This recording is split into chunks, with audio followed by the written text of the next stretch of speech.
Guys দেখেন আমাদের মা দুর্গা মিষ্টান্ন ভান্ডার যোনটা মিষ্টান্ন ভান্ডারটা এখন আপনার এটা অন্য জায়গায় শিফট হয়েছে।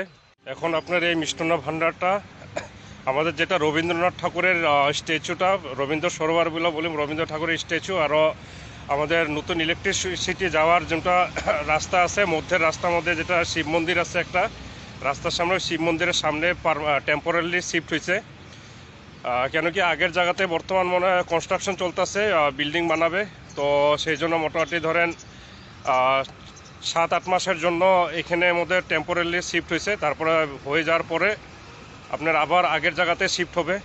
তো এই জন্য মানে এই মিষ্টান্ন ভান্ডারের বিষয়ে বললাম, কেন কি এটা আমাদের বরপেটা রোডের একটা পপুলার মিষ্টান্ন ভান্ডার। মা দুর্গা মিষ্টান্ন ভান্ডার বললে মানে সবে এক কথাতে চিনে আর কি।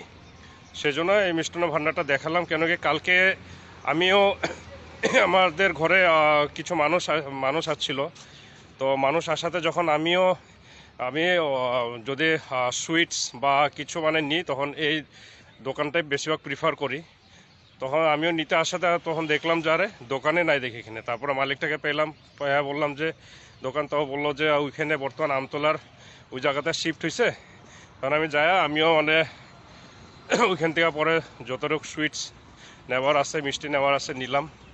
সেজন্য বহুতে হয়তো নাও জানতে পারেন যে কোথায় গেল এখন।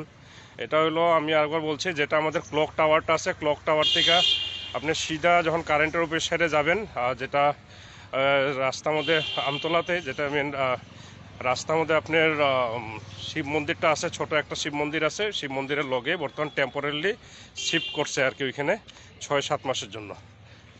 So have a good day guys.